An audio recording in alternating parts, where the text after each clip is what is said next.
Hello, ghouls and goblins, and welcome back to another edition of A Quarter Ton of Fun, A Coward Watches.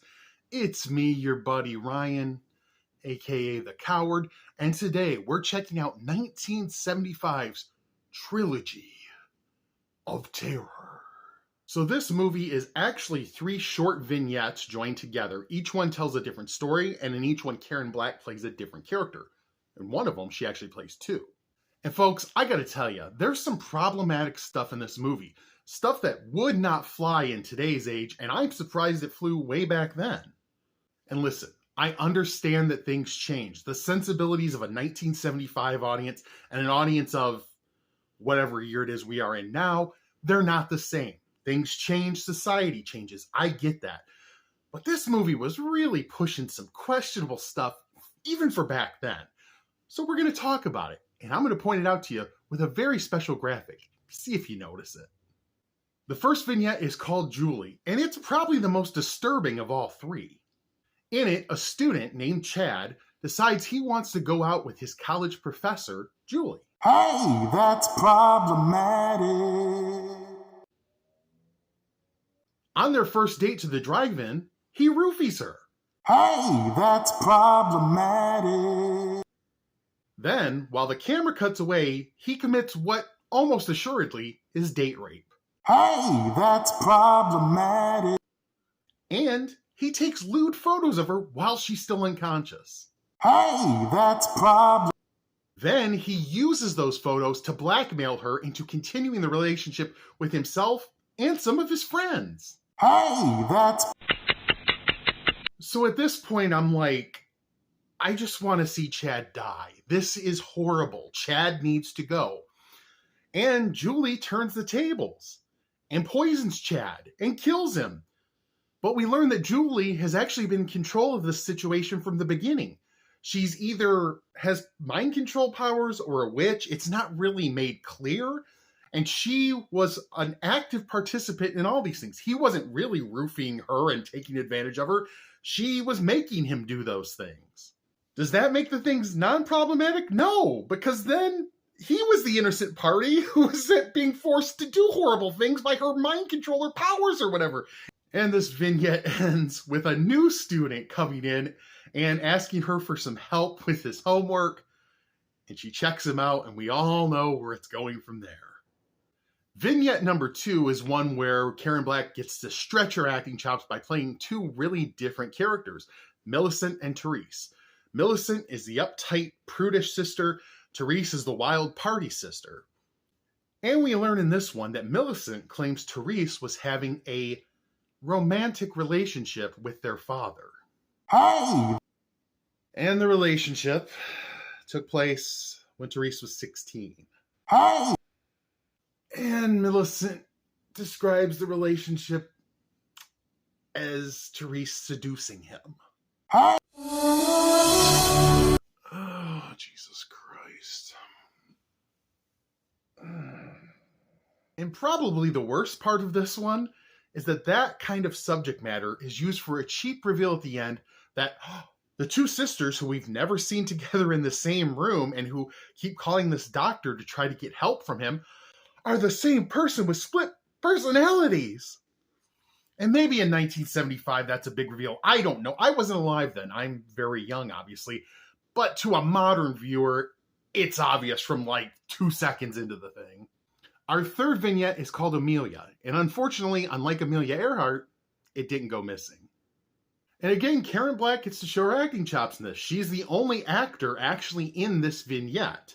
And she gets to act out long, and I do mean long, phone calls with her controlling mother and her boyfriend. So what's problematic here, you might ask? Well, she's bought a birthday gift for her boyfriend. Here it is.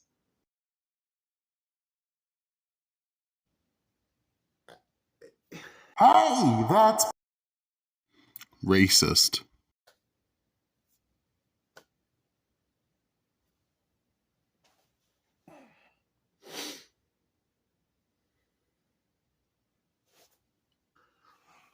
So, of course, the doll comes to life, as they tend to do. It gets a knife, it attacks her, and at the end we see that she is now possessed by the doll and has its creepy teeth in her mouth. And she's calling her mother over for a visit and waiting for her with a knife that she's stabbing into the ground. So a happy ending. So let's rate this thing. And as you know, we give every movie we look at here 2 ratings. One for quality and one for horror. Quality, was it a good movie? No, it was not. This was garbage. And beyond the fact that all this problematic, horrible stuff was the content of it, it's just a poorly made movie. It's boring. It's slow. And how can 3 short vignettes? It's 72 minutes. 72 minutes, and it's too long. The dialogue is cheesy. The acting, outside of Karen Black, who actually did a good job for the most part, is cheesy and terrible. The plotting is insane and predictable. I hated this movie. I'm giving it a 0.5, and that 0.5 is for Karen Black. Karen Black, I don't know if you're alive or dead. If you're alive out there, kudos to you for pulling this piece of garbage up from the depths in which it lives. As to horror, I'm giving it a 0. There was nothing scary in this movie. The first vignette with all the date rape and stuff was disturbing. It was gross, but there was no scary aspect to it. And even when we saw that she had powers of some sort, it was never really expanded upon or explained. There was no real spookiness to it. The second one was predictable and just that like Twilight Zone kind of, here's a twist. You've been watching this all along, but it's actually not what you thought. But again, it was predictable. It was stupid. The third one was just with the stupid doll. Beyond the offensive look of the doll, it was so bad. The effects of them animating the doll attacking her, and I understand it's 1975. I understand it's a TV movie. I'm not expecting high-end, CGI stuff that Disney's pulling out these days. I get that, but it's just so corny and stupid looking. It made me laugh. It didn't make me scared off. Maybe it was supposed to. Was this all a comedy all along? Did I totally not get this movie? Was this actually supposed to be funny? Well, it's not funny either. It's stupid. It's gross. It's corny. I hated this movie. It got a 0.5 overall. Get the hell out of here, Trilogy of Terror. So, if you like this video, my channel, my dazzling personality, or anything else about it, even if you don't like it, just click the button. It doesn't cost you anything. It's free. Click the like, click the subscribe, hit the bell, do whatever other things you're supposed to do. I'm not good at YouTube. I don't know. Next time we're coming at you with the movie Suspiria. I don't know anything about it, but it's got a funny sounding name. And as always, I want you to remember, how am I supposed to do one of these for this movie? If you don't watch these, everyone, I give this like thing to build people up and tell them at the end that they are damn sexy. If you're a date rapist, you're a terrible person. I hate you.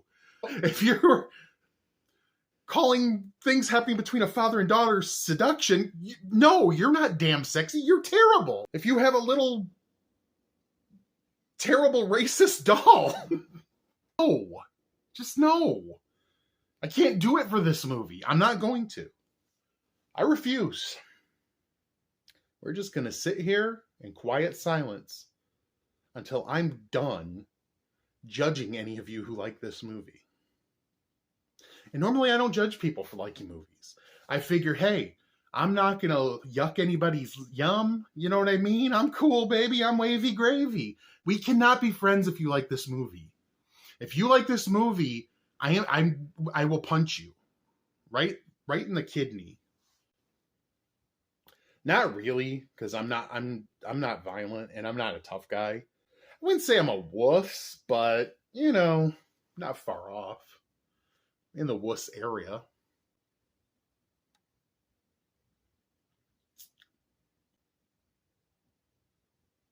Still watching? You still there? If anyone is watching this, I know this tanks my retention rates by doing crap like this, but I don't care. No one watches these anyway. Like, my last video has 12 views. Literally right now, as I'm filming this, my last video has 12 views. That's how unimportant my time is. I'm making videos that get 12 views. So I can just sit here all day. Make a 20-hour video. See which one of you damn fools watches it. Okay, if you've been here this long, you deserve it. You are damn sexy. Hey!